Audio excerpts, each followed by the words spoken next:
What's going on? Welcome back to the Show Me Kayak Fishing Podcast.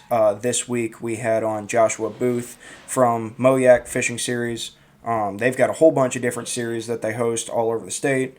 They've got the Elite Series, the Onlines, the River Series, a new one called the Grassroots that I'm very excited about, and the Team Series. Now, we didn't touch on all of those and this here, but we touched on a few of them, kind of got some of his thoughts about the season. And I think you guys are really going to enjoy it. I had a great time. I know Adrian did. Josh seemed to as well. With that being said, from the last one to this one, I told you guys that I was going to fix some of the issues with like jumping between the screens. I can't figure it out. It might just have to stay that way until I can really figure it out. And for some reason, my microphone got even worse. So I'm trying to figure all that out. But for now, just enjoy what Josh has to say because it's about him and not me. So let's jump right into it.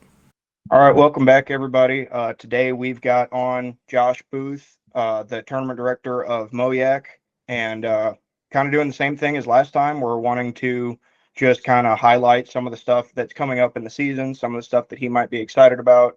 And I know he's got a new series coming that I'm personally really excited for, and just wanted to bring him on and chat about it real quick. So Josh, if you got anything else that you'd like to say on your introduction, otherwise I got a question for you. No, man, I just want to say thanks for having me on and getting a chance to spread the word about what we got going on in Missouri. Thank you. Yeah, yeah. I'm going to start it off with kind of the way I started the last one. There's some changes to the schedule from last year, and I wanted to know if you had any particular reasons why, other than just scrambling it up.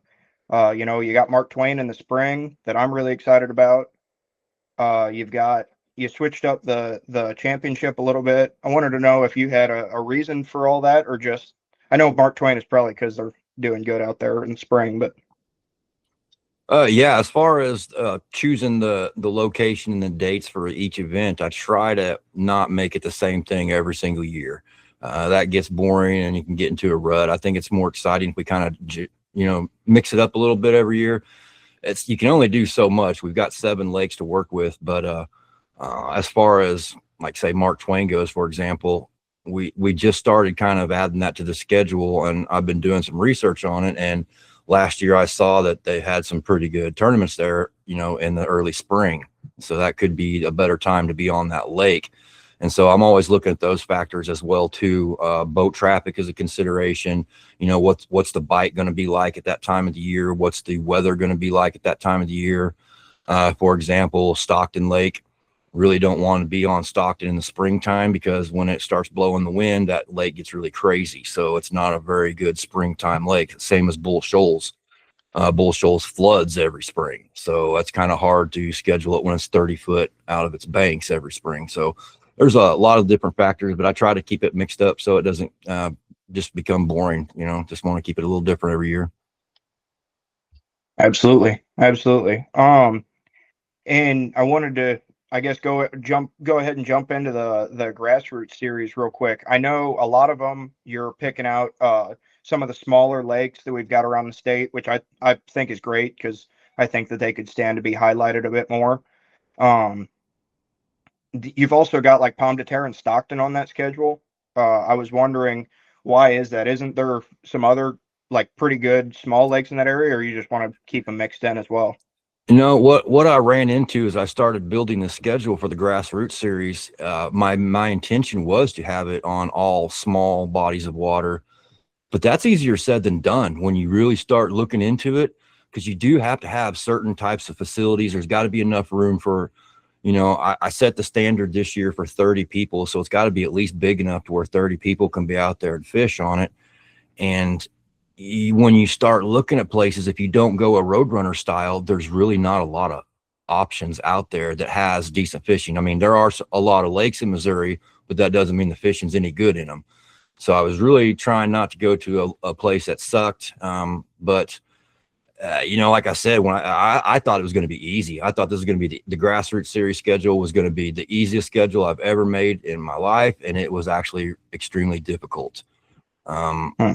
The smaller body of water, it doesn't really work for a decent tournament. I did the best I could with what we had available. There are some other lakes we could have thrown on there that are smaller bodies of water, but I just felt like the fishing wasn't that good that time of the year, and it just would have been a waste of time. So just kind of had to fill in the gaps with, like Palmy and Stockton. And really, this was an experimental year. I just need to gather some information, see how it works out, and then next year is when I'm going to really dive into it hardcore. So I appreciate all the feedback, and all the responses I've been getting about this, because that's going to help me make it, better for 2027. Absolutely. I think that Stockton and Palmy fit well on there. I think it's fun that we do have some spread out lakes on that schedule to look forward to where people don't have to play bumper boats at every event. Right. Like I'm sure they will at some. Mm-hmm. So Yeah, and that's kind of hard to avoid, when you're on smaller bodies of water. I know some great little lakes that have some big bass in them, but you get more than 10 people on there, and you're just on top of each other. So it's, like I said, I thought it was going to be easy to schedule on some small bodies of water, but it wasn't. So like you said, Palmy and Stockton, I thought it kind of fit the bill pretty good. Not quite as bad boat traffic. I mean, Palmy's been getting a little busier in the past few years, but you can get away from stuff on Stockton too. And if you're not motorized, if you're just paddling and get back into a cove somewhere, there's a lot of access points on Stockton, not necessarily boat ramps that you can get into. So I felt like it fit into the grassroots series pretty well. absolutely.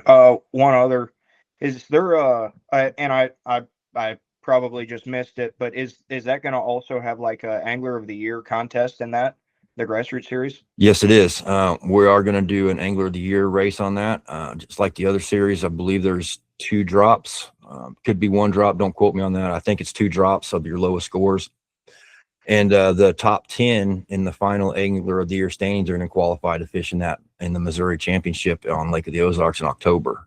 So we're going to open up the championship a little bit to where guys from the River Series have a chance to qualify to fish it, and guys from the Grassroots Series are going to get to fish it too, along with the Elite Series guys. That's awesome. Um, with the Angler of the Year thing, how much do you think it's going to look different from the Elite Series to the Grassroots Series? You think it's going to be a totally different set of 10 guys, or you think there's going to be a lot of transfer? It's hard to say at this point. I think it's going to be a mix. I think you're going to see about half of guys that are normally doing well, and I think we're going to see some new names in there too, because you know I'm gonna try not to get off on a rant here, but the sport has been growing so quickly over the years that it's starting to outgrow people's wallets, that are trying to get started in the sport. When I first started back in 2016, they didn't have any of this add-on bolt-on gear. Yak Tack didn't make all these gadgets. There were no electric motors. There wasn't torpedoes. We had to rig up everything ourselves, create our own mounts, chop our own trolling motors, and I remember my first was a marine lead acid battery that weighed like 60 pounds that I had in my kayak when I first got trolling motor. I mean, things have changed a lot, but back then it was a lot more affordable to get into. You didn't need all that stuff. But now it seems like, you buy even if you buy a $1,500 kayak, that seems pretty affordable these days compared to the other kayaks. Then you're still looking at all the accessories you've got to put on there, because they come pretty stripped down. So you can easily spend another $1,000, $2,000 just on rigging it up. And then I think that a lot of people are intimidated by that want to get involved in the sport. Maybe they just go to their local creek, or they've got a little small lake near their home where they just throw their kayak in the back of their truck and a couple rods and they go fish. They would like to compete, but they can't afford to spend $1,000 on a new lithium battery and a motor and all this fancy electronics. They just want to fish.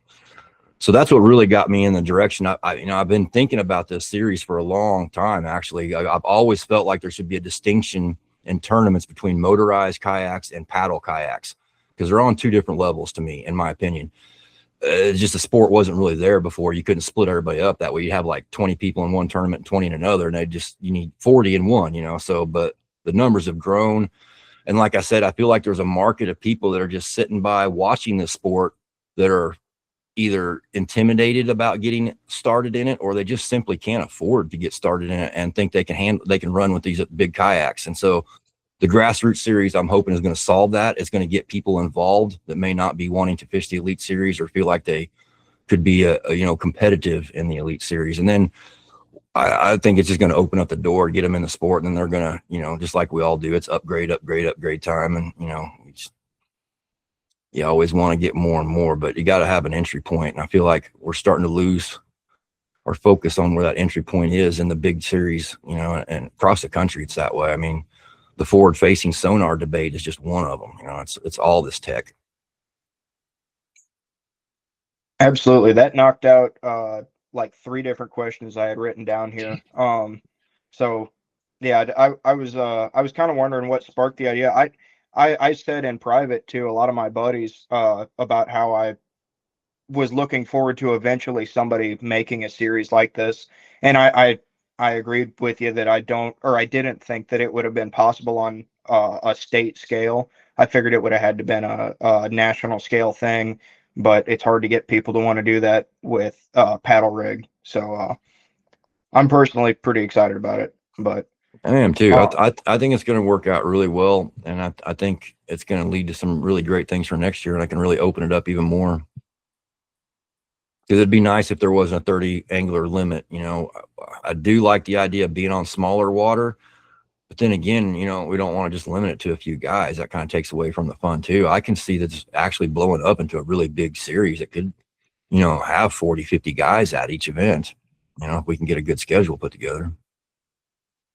absolutely, and I noticed whenever I was signing up for a couple of them, the sign or you had the high roller like jackpot entry as well, um, Mm-hmm. which I think definitely increases the draw to it because now I forget what the entry fee was, 35 or $45, but now you're coming and competing for some real money whenever you do that high roller as well. So Yeah, that's something new that I'm trying out this year for most of our tournaments in MOYAK. Again, this comes down to an affordability thing. We don't want super expensive entry fees that some people may not be able to afford all the time. But again, at the same time, you want a good payout and you want to be able to, justify your travel expenses and all that stuff. I get it. So I feel like this is the best of both worlds. Instead of raising the entry fee, we'll just keep the entry fee the same. And then we've got these optional buy-ins. So if guys want to gamble more money and take a chance on winning more money, they can. If guys just want to pay the standard entry fee just to compete, they can do that too. So now you have options. So I think that gives everybody a little bit more choice. Hopefully that's what it works out to be like, so we can get some bigger pots for some bigger people that want a little bit bigger payout can pay in a little bit more. absolutely. Um, to hop over to the Elite Series real quick, uh, I felt like the AOY race in the Elite Series was really close in 2025. I was wondering if you, and you don't have to answer this if you don't want to, but I was wondering if you have a prediction for who might come out on top for 2026. Well, that's A really put personal man. question. Yeah. It all depends. Some guys I think that are really good fishermen, they may be a little bit more focused on the Bassmaster National Trail Series, so they may not be able to fish every event to compete for that Angler of the Year. I'll have to see who those guys are. We've also got every year we have our the top 3 or 4 rookies every year. They come out strong the next year too. So I look for our 2025 rookie class to come out and really shine in 2026. Some new guys, you know, uh, I've heard of some people that may be coming over from KMO that may be fishing full time with MOYAK. So that's going to be throwing in some new twist into things. So man, I really couldn't put a guess on it. I think I will say, I don't think it's going to be someone that's won it before. I'm going to say it's going to be someone that has not won the AOI before is going to win it this year. That's my prediction. Adrian, have you given that any thought at all? You got anybody that you think? Because I'd like to share mine as well. Uh, I'd give two names. I'd say one, Bosno, Jared Bosno. Yeah. He's a hammer. And I'd probably say you, just because I get to see the work that you put in behind the scenes. So yeah, I'd say you or Bosno. I'd say those are two strong guesses there. I agree.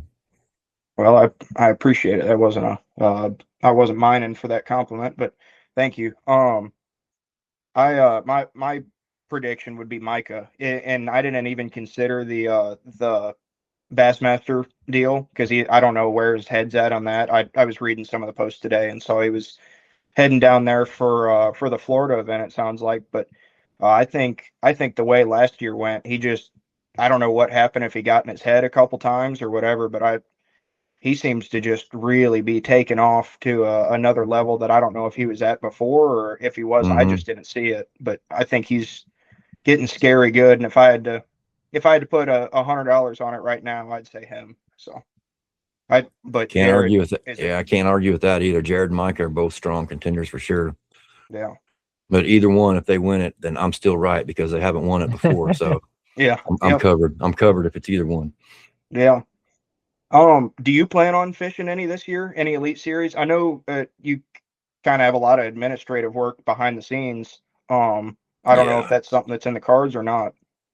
No, I'm not going to even try it. I am going to try to get in on a couple of the grassroots series. I do plan on fishing a couple of those. And I'm going to go down and fish the Bassmaster event in Caddo to try and qualify for the championship. But that's probably that's probably all I'm going to be doing this year as far as Yeah, competing goes, unless there's something going on up at lacrosse, and I'll have to get up there too because I can't turn that down. But yeah. I don't think there's anything going on up there this year. Depending on schedule, you think you might hop into that Bassmaster qualifier event that Dominguez is trying to put together? Yeah, I'll probably fish that for sure. There's a good chance that it's going to be at the same time as a MOYAK tournament. But I can figure out a way to make it work. I definitely want to try it. Unless I can qualify down at Caddo, then I'll be good then. So, Yeah, yeah, but it's getting hard to qualify. And I imagine that event down in Caddo is going to have probably 200 anglers in it. It's going to be huge. yeah. Hmm. Do No, you I mean, I don't really regret it though. I've went full time into directing in 2019. I tried to fish some of the tournaments and it just got crazy and I just can't do it. So I'm okay with it. It doesn't bother me anymore, really. I mean, I do miss it, but gotta do what you gotta do. Yeah, yeah. I was a tournament director for very small club tournaments for a long time, and it is it is difficult to fish and direct. You almost have to choose between one or the other, or something takes a sacrifice.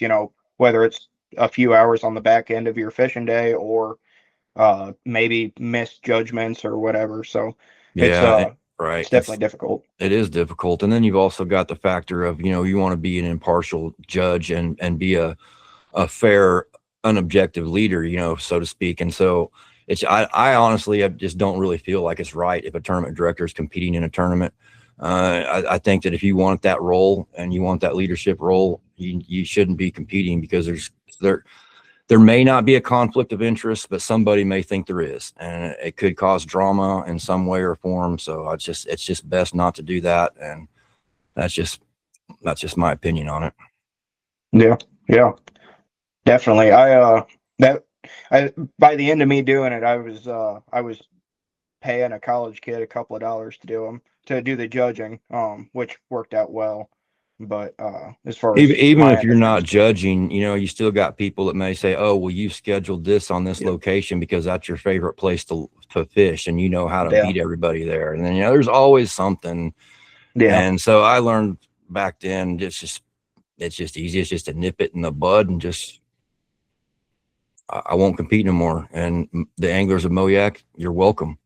Because I would like to come back and start kicking some butt, but maybe someday it'll happen. yeah, yeah. Um, Kind of changing the subject a little bit here because it's one that I've got written down, and I didn't come up with another one there.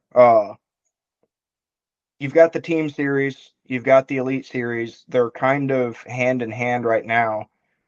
Is there a chance of them becoming separate in the future? And I know it would be very hard with scheduling, especially with all the other series that are going on, but is that something that you ever see happening? Not in the foreseeable future. I don't. I mean, if it really started to grow, possibly, but that's one of those things that we can kind of do at the same time. So it kind of goes hand in hand.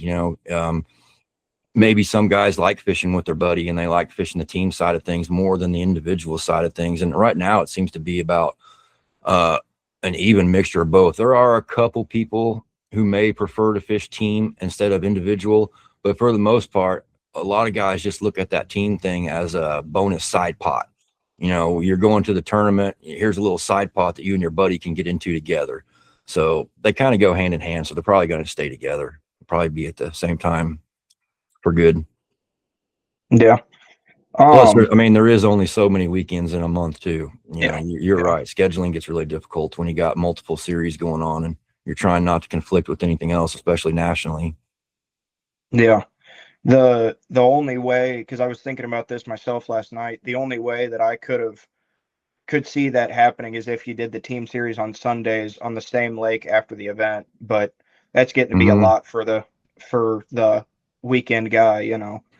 Yeah, and then you get into the fact that you're now some guys that want to fish the team series may have to camp out for the whole weekend instead of having Sunday to drive home, and then you might need an extra day off or something. So, yeah, if we did move it, it would probably be on a Sunday for sure because that would be doable. But again, it starts to get to be a little bit much. I mean, it would work well, I guess, if I think if there were more people fishing in the team side that were not in the individual side, then we could start doing something like that. But most of them are just looking at it as a side pot to the Elite Series individual tournament.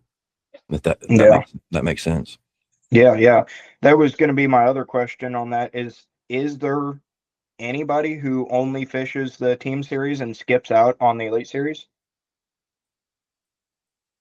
We had a couple husband and wife couples that fished it last year, and I think they just did it on the team side.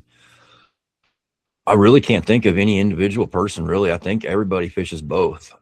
There might be one or two I'm missing because they don't fish the other side, but I don't think so. I think everybody fishes both. I know that the current plan is for me and Adrian to come and try to make a run at that this year. We're gonna be jumping into the team series together, and hopefully Nice. giving one of them two teams that were at the top that past or in 25 a run for their money. So yeah, the team side, they've been pretty dominant, you know, between the Everhart's A team and what was Micah and Spencer's team. Something to prove. Yeah, something to prove. Mm-hmm. Yep. And then Troy Inky and Richie McMichael, the Burrito Banditos, they're right up there in every tournament too. Those three teams are tough to beat. Yeah, absolutely. It'd be good to see some new teams coming in to compete this year. Yeah, we're excited for it. I'm hoping there will be some more. I know that, like you said earlier, there's some new guys coming in that I think will probably enjoy that, or maybe not entirely new, but they're committing more of their time to it, and they might hop in it. I know of a husband and wife duo that's planning on coming and spending some more time, so they'll probably hop in on that as well. Sweet. It's a great way to spend time together with your spouse. Get out there on the water. I guess, as long as you get along well. It might work out well since you're in different boats. If you're in the same boat, it might cause more problems. But if you're separate, it might be better that way. Yeah. Talking about the Sundays, brought me back to the grassroots again. I know we just talked about it for 15 minutes, but coming on back to the grassroots, they're all on Sundays this year. Do you think that'll stay the case? I don't. I think I'll probably go to Saturday next year. You know, I don't want to exclude the guys that are, you know, having to go to church in the mornings and stuff like that. And my original thought process with it was, you know, Sundays are a little less boat traffic days, not quite as crazy on, you know, everybody's going home instead of being on the water. But I think it probably excludes more people than it includes. So probably next year I'll be going to Saturday. I don't blame you there. I personally like that they're on Sundays myself because there's a couple of them that I'm hitting like the day after a different event. But it makes sense, and I'm gonna do my best to fish them either way myself. But uh, oh, we just had one that went with that. Well, I guess I'll jump to this one because I can't remember it. It's called the Legends Grassroots Series. Does that mean that Hmm. there's another Legends type series to come that you're in the works on, or? And again, you don't have to share that if you don't want. No, the name is a way that I wanted to pay tribute to Jim Harding and Dorman Huey, two of some of the original MOYAK members who were well known for always fishing with no electronics and just a paddle and a sit-in simple kayak and a couple rods. And both of them won multiple Angler of the Year awards, championships, first places. They've cashed a ton of checks, and they did it in a primitive, simple style of fishing. So I just wanted to kind of name the series after them, to be honest with you. I mean, they're MOYAK legends, and that's how the series kind of began, was fishing that primitive, simple style of fishing. So that's where the name come from, was the Legends Grassroots Series. That's awesome. Do you have like a long term you I'll say the question, then I guess I'll preface it. But do you have a long term idea for that grassroots series? I know you talked about growing it to like 40 or 50 people and have it on some of the bigger lakes in the state. Do you have like a vision for, just give it 5 years, I guess, a vision for where you'd like to see it? Yes, I think within 5 years it could be just as big and popular as the Elite Series is right now. I really believe that. I think it's going to open up a whole new bunch of guys that are going to be coming in. Plus, you've got guys that are already in this tournament series that are just going to want to simplify it down and enjoy getting out there and paddling around and not toting around all their motors and batteries and stuff. So I think it's going to be a mix of both. And I'm going to do my best to try and grow it every year and make sure it's on the best possible water. So, yeah, 5 years from now, I'd like to see the grassroots series at averaging 60, 70 guys a tournament. That's what I'd like to see. Awesome. I think it'll happen too. I really do. Yeah. And I think also, to add to that, you're going to see this probably start popping up all over the country. Other tournament directors are going to start falling in line and realizing what's up with this. And I'm going to predict that too, that you're going to start seeing a bunch of grassroots, no motors, no electronics types of series pop up in different states all over the country. I just think Yeah. that's the way the sport's headed, I think. Yeah. I agree. I think that there's a kind of a desire to shift back to kind of where a lot of us started with it. You know, I'm relatively recent to the competitive side of kayak fishing, but I started recreationally kayak fishing the you know probably 15 years ago, and it was just about going and having fun without having to spend however much money it was to get in a boat, and that's kind of what made me fall in love with it, was the simplicity. And then I fished the college series a little bit out of bass boats and stuff, and it was just, I mean, it was constant chaos of breaking stuff and dealing with riding around in a boat that's worth more than anything I've ever sat in my life. And then just the stress of it and everything like that.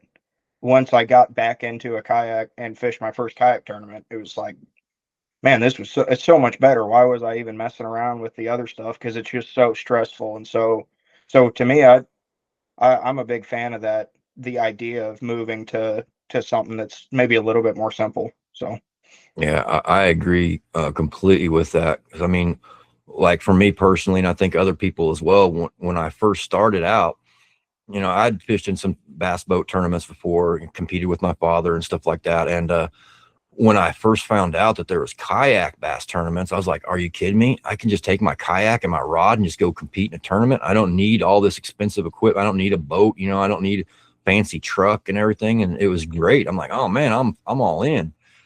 And then it seems like we've just been just going up as far as the cost of this whole sport goes. And it's like you said, I think we need to come back down. We've reached a peak, and now there's some people out there that want to come back to where things were a little bit more simpler, a little easier, more affordable. Throw and go kayaks. absolutely. I don't know how much you pay attention to the Western Missouri Kayak Fishing League, but they do some where they're like, you got to drag your kayak into ponds places. Hmm. And I think that kind of stuff is kind of cool. I haven't been to one of those events with them yet, but I mean, they're really kind of taking it old school. No turning X, do it on the ramp. Pictures, guy punching it in on his Excel sheet on his laptop. Yeah, I mean, well, that's It's really fun. the way to go to keep it nice and simple, and back to the way it used to be. I mean, back when I first started in 2016, we had to take pictures on our SD card.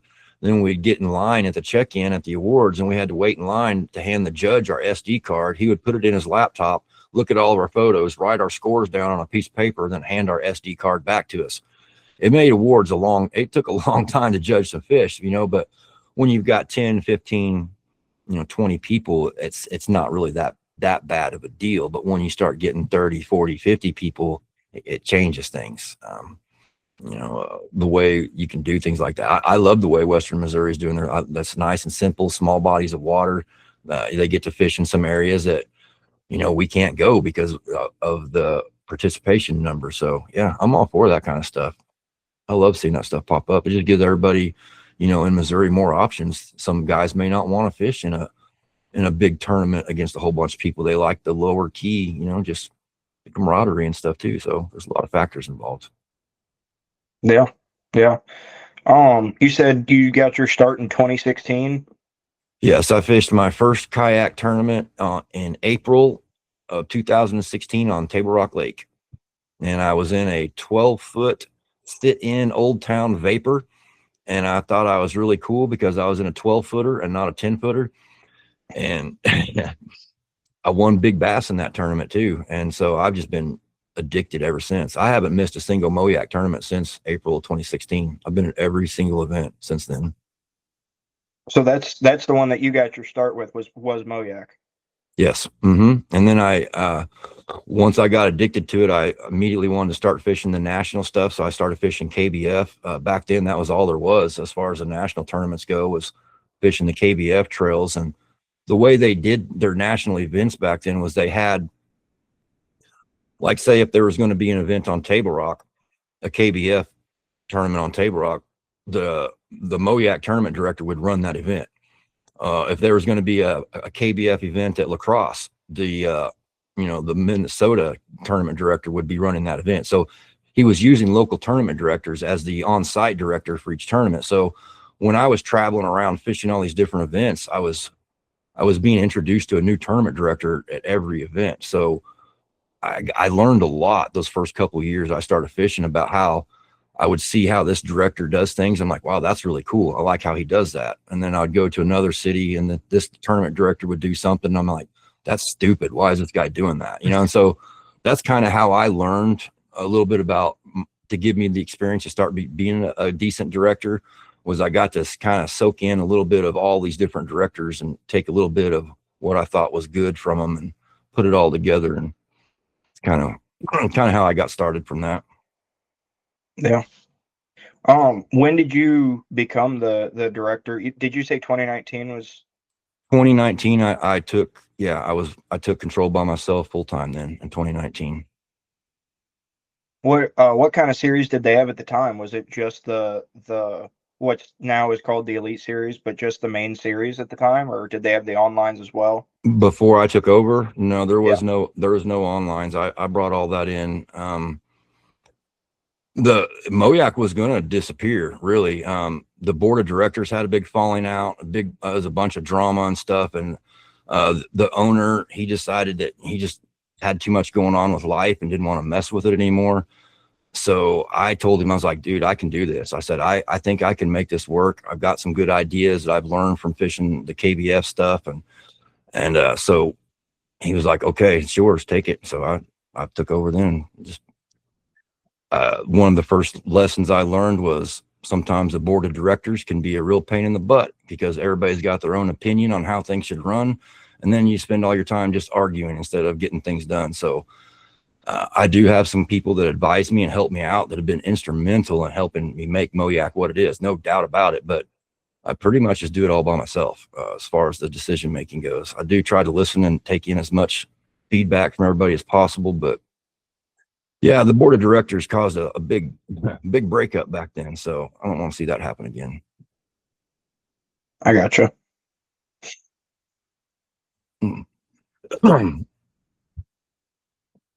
So I took over MOYAK because I didn't want to see it go away. You know, I felt like it was either if I didn't take it over, it was done. So Yeah. I'll do it. I said, I got to save it. I saw the potential in it. I knew the sport was going to explode and grow. It was so awesome and amazing. And, you know, it's not just competition, but people have that spiritual connection, you know, that relaxing feeling you get when you're on the water in a kayak. So it's therapeutic as well. So I just believed in it. And so I've just been devoting myself to it full time to try and grow it into the best I can make it. At the time, did you realize like the kind of time commitment that it would take, and that it would kind of stop you from fishing the majority of the events that you might otherwise fish? No, I didn't. I thought I could do both, honestly.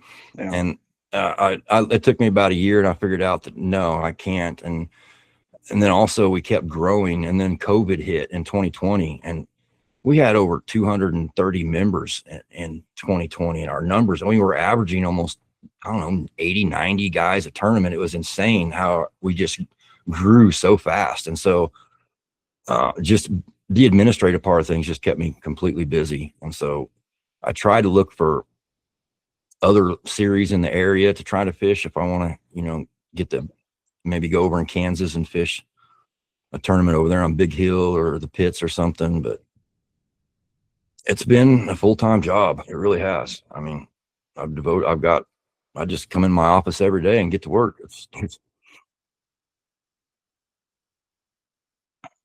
Yeah, well, it definitely shows that you put a lot into it. I know that like sponsorship across the board for everybody in fishing and the trails and everything else has been struggling for a couple years now. Now that I think with like the COVID boom and then the die off that has followed, it's affected everybody, bass boat trails and everything. And it seems to me like one of the only ones that hasn't been majorly affected is this one, and that's a pretty big deal. So yeah, we're lucky. We've got some really supportive companies that we've developed a really good relationship with. And yeah, I mean, we're up to, I think, almost 20 different companies that are MOYAK sponsors for 2026, and we're still talking with some more. I've got till February 1st to get all that locked in, but we're very lucky here to have such a great sponsorship team and companies that support what we do here.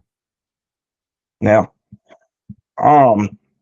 So changing the subject again, you've kind of you've mentioned it and kind of went into it a couple of times about like new competition kind of being priced out, um, and the barrier to entry kind of raising, or at least a perceived barrier to entry. Do you think that's keeping people from taking the first step at all, or you think it's kind of keeping them in a box, or to where maybe they are in the sit inside paddle like you were talking about?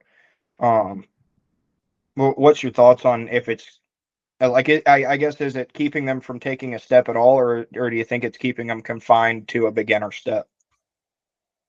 I would like to think that it's not too high for the entry level angler as far as the entry fee goes. Like I said, it is hard to find a balancing act between having a decent payout and an affordable low entry fee. What I was talking more about the equipment rather than the entry fee. The equipment cost. Yeah. I absolutely think that's a factor from getting people to sign up because, well, as an example, I'll use myself as an example. I was lucky enough to get this a brand new canoe U10 kayak. You know, a lot of guys donated and pitched in to help me get a new kayak, and I was so happy to get that thing and just checking it out because I haven't had a new kayak in so long, and so I was going to get it rigged up. I dumped $1,200 in the rigging of that thing just to get it basically ready to go, and I didn't even I just had, you know, a couple boxes, a pod, you know, a rudder, you know, your steering, and and I just started thinking about how quickly this has added up since when I first started in the sport. You know, when I first started, $1,000 would get you everything you possibly could want to go on your kayak. Now it's like it's just a start. And then if you want to go motorized, you know, if you're going a 24-volt system, you're looking at, $1,500 motor, and then you're looking at $800,000 in batteries, that. And then I think that people look at that and they're like, okay, well, I can't afford to spend more on a motor and a battery than I spent on my kayak. And so if I can't go 5 miles an hour like the fastest kayakers do, then I can't compete. And so I think that is definitely a big deal. I think people that feel that may not be able to afford a $3,000 or $4,000 rig are saying they can't afford to get in the sport. And I don't want them to feel that way. I think we need to change that somehow. But at the same time, we've also got to have the high level of competition. And so that's why I try to give everybody options. We've got the River Series, online series, team series, elite series, grassroots series. So hopefully one of those fits the bill for everybody. That's my goal anyway. Absolutely.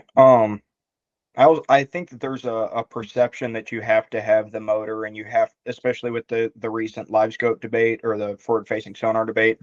It seems like people believe that you have to have all of that stuff, to be competitive. But uh, I'm pretty sure that you're a pretty bare bones, or at least on your old rig, you were pretty bare bones. Me and Adrian generally are pretty bare bones on our rigs, and I think that there's a perception or a perceived high barrier to entry that people think that they have to meet if they want to be competitive, and it just isn't the case in my experience.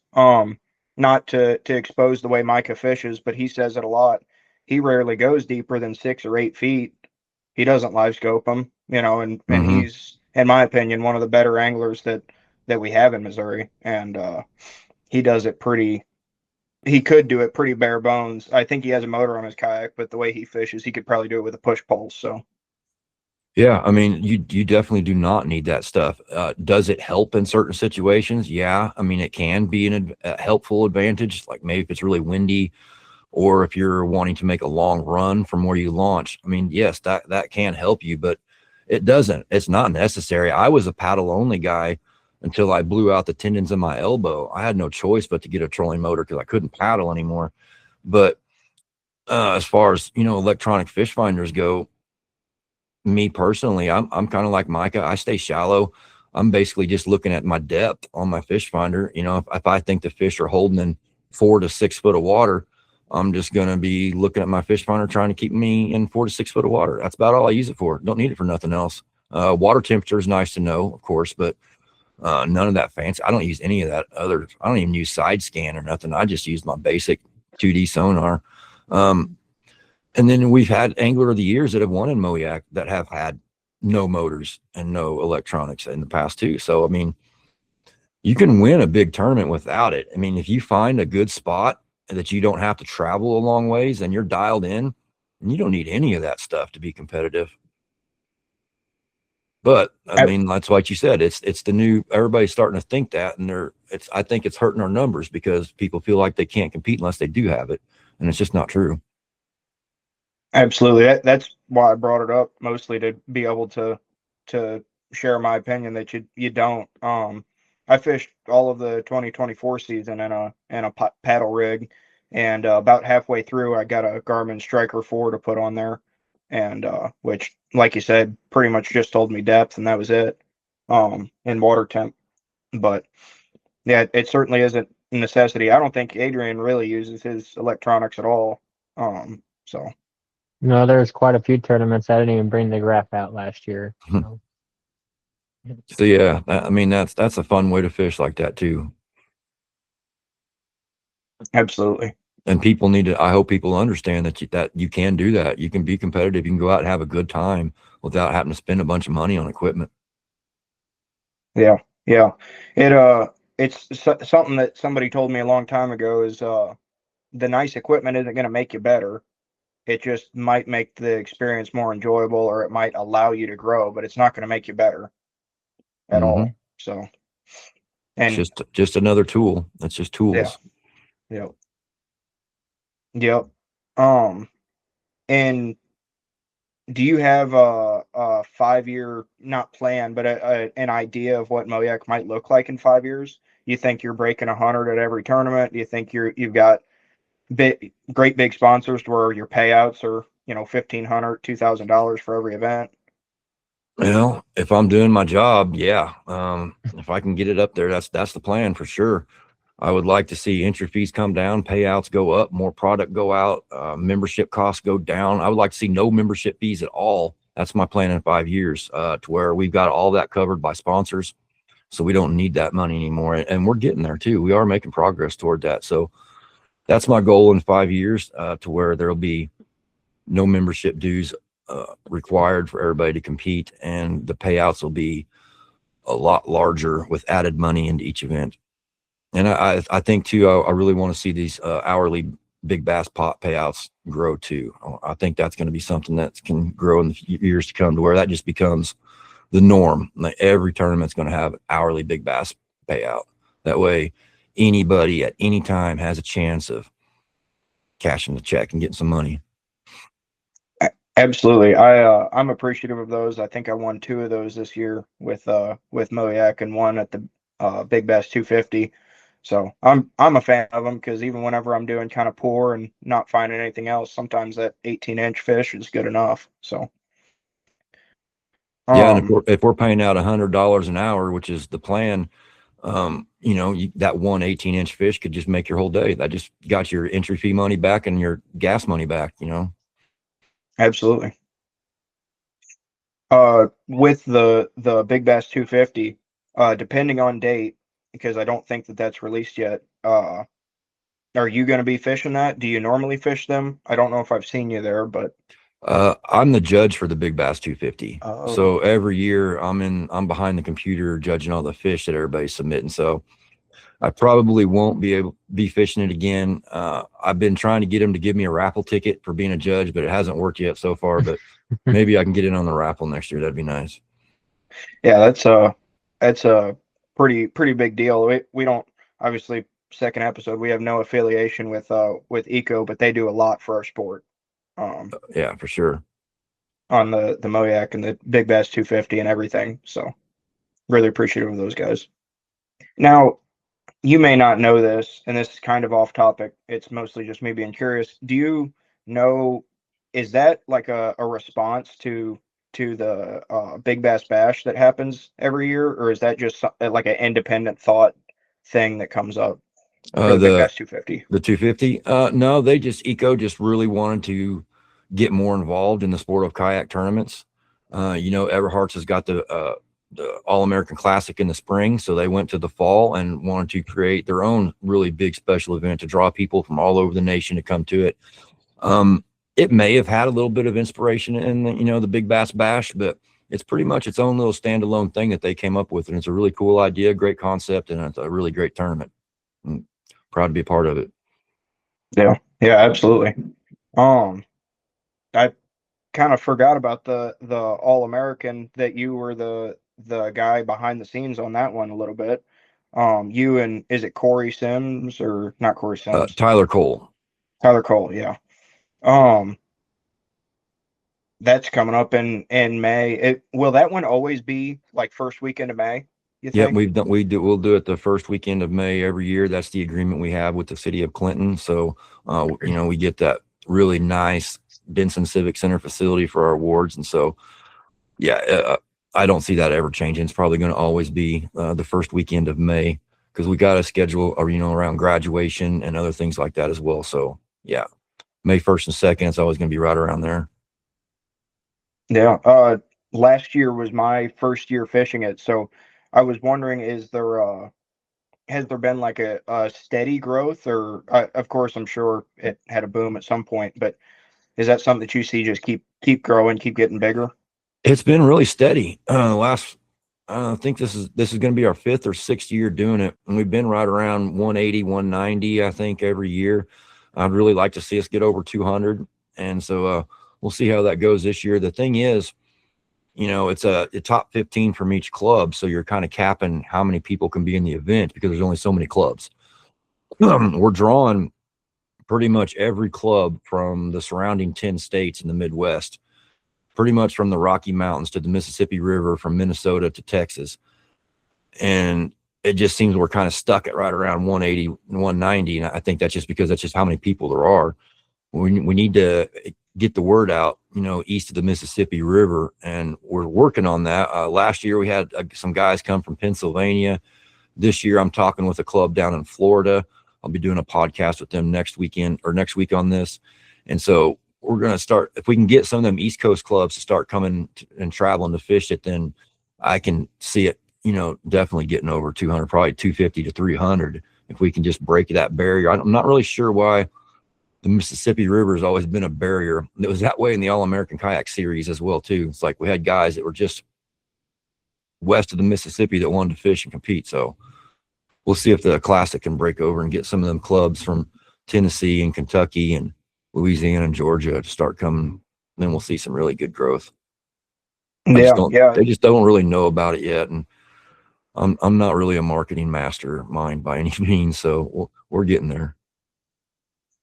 Yeah, that event, again, last year was my first time going, and it was a lot of fun. I did horrible. I'm terrible on Truman Lake, but I had a great time. It's a cool format, being that you are fishing for yourself, but you're also fishing for your whole team, being that you've got 14 other people there with you. Or I don't know how it works if you've got more than one series from one club, but yeah, the team championship is what the real draw has been to make that grow, because it gives you bragging rights. You're basically saying my club is better than your club.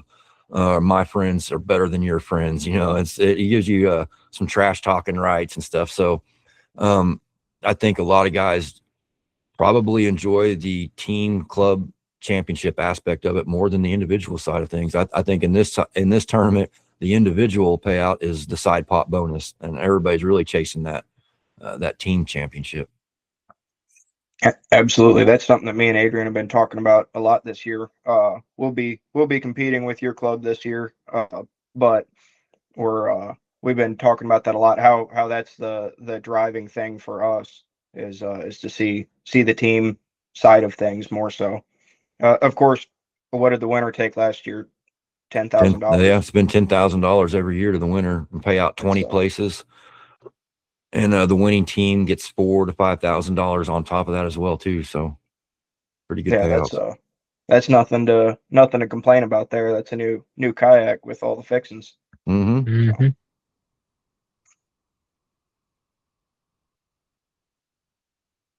So the record on that going to give you an opportunity to brag now, because MOYAK won last year, right? And aren't they like 3-2 with Natural State or something like that? Yep. Overall, we are 3-2 since we started doing this.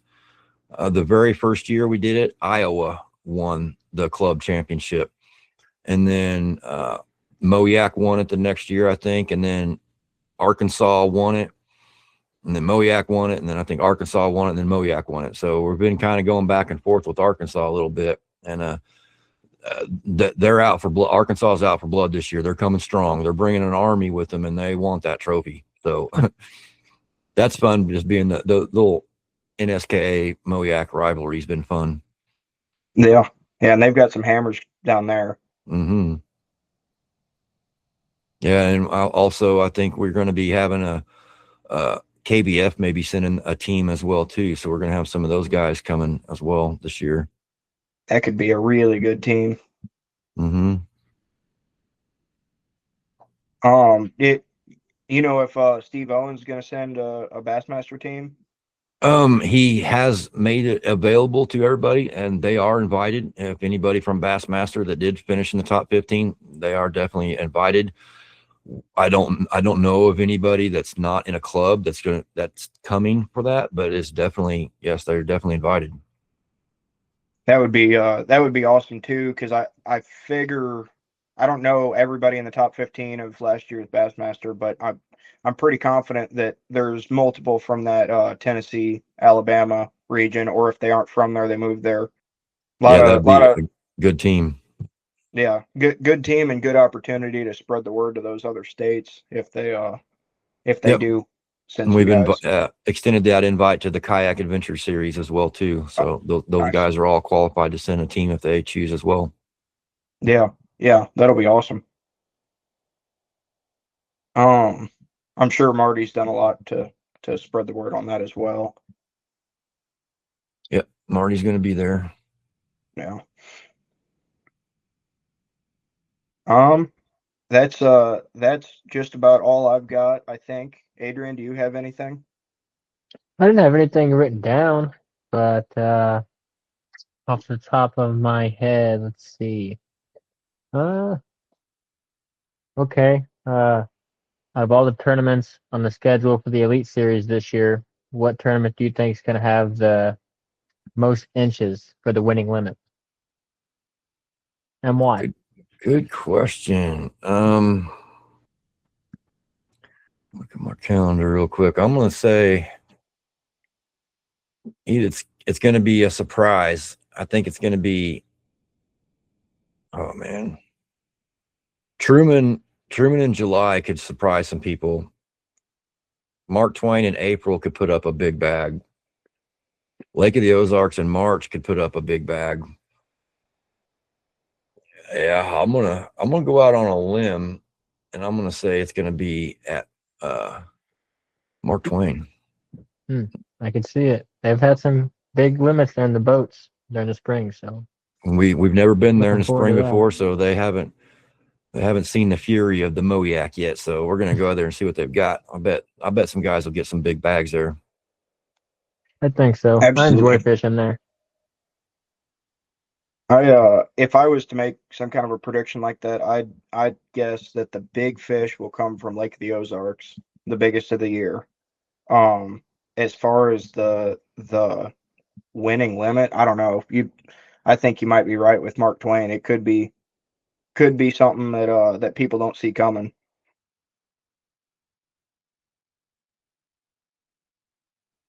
With that, do you have a tournament that you are like the most excited for this year to see what happens? Probably Mark Twain, being that haven't been there in the Yep. spring. Yep, Mark Twain. It's a whole new experience. I've never been there. I mean, except for this last year we went there. So it's a new lake to me personally, and I think it's a new lake to a lot of people because the main core of MOYAK anglers are kind of in that central southern Springfield area, Joplin, Springfield, and then we're getting up more north, Columbia, Jeff City kind of area, but a lot of people are in the southern area, so a lot of people haven't been up there to fish Mark Twain because I mean it's like a, I don't know, 4 or 5 hour drive for me just to get there, so it's a quite a ways off. So yeah, I'm excited to. I hope it works out good. That's the plan. It better show out. If it don't show out, we may not go back there again. So September wasn't that great, other than Dominguez's great big yeah. one. So Mm-hmm. um, fun event, just not a lot of great big fish were caught. And Uh, then we've also got the L.A. Bowman Memorial on Table Rock. I think that's going to be a really good one. We're going to really grow that. Performance Food Service is all in on making this one of the biggest, best tournaments they can in the area. So that should be a really good one too, because we're going to be doing the hourly big bass on that one for sure, and some other stuff. So maybe have some good giveaways for that extra. So that one last year surprised me with how good of limits it seemed like everybody had. I felt like I had a good limit. I think it was in 50th place or something. Like it was a really really solid tournament. A lot Table of guys Rock is really a caught. great lake. I love Table Rock. It's probably my favorite lake overall in Missouri. You can just go anywhere and find pretty much anything you want to suit your fishing styles, especially if you like fishing rock. There's a lot of that. Absolutely. With the same question there, what do you think will be the biggest winning bag for the grassroots series? That one's going to be tougher because some of those lakes you may never have fished. Yeah, I've never been to Council Bluff Lake, and that's one of them I'm signed up for. I'm going to fish that one. I want to go see it and experience it. I've heard some good things about Pony Express. Bushwhacker, don't sleep on that one. There's some good fish in there as well.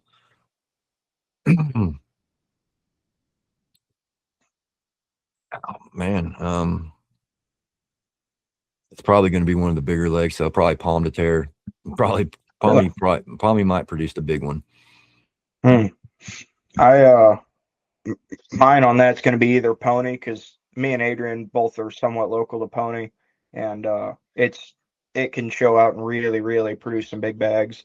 And or not, where what was it? The Bushwhacker, I think, could be really good. I don't want to say the guy's name because he fishes some onlines, and I don't want to give away his spot, but I know a guy that fishes that a lot and is always catching giants out of there. Bushwhacker is in my backyard. I've fished there a million times. I know it like the back of my hand. And yeah, there are some big fish in there. It's not that big, but it's a good place to fish. Yeah. Sadly, I'm not going to make it down for that one, but I would that's one that I would go to, like, if I had more time on my hands. It's also got Bushwhacker's also got another lake. I think Pony Express might be like this too, where there's another body of water on the conservation area that is inbounds. It ain't easy to get to. You got to drag a long ways to get there, but there is another body of water in play besides Bushwhacker. I can't think of the exact name of it.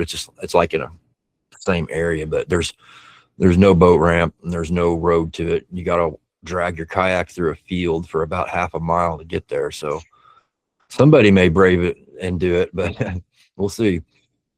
That's awesome. That could come and play up at Pony too. Maybe somebody wants to get on that other body of water. Well, that was going to be my question. Is that other body available?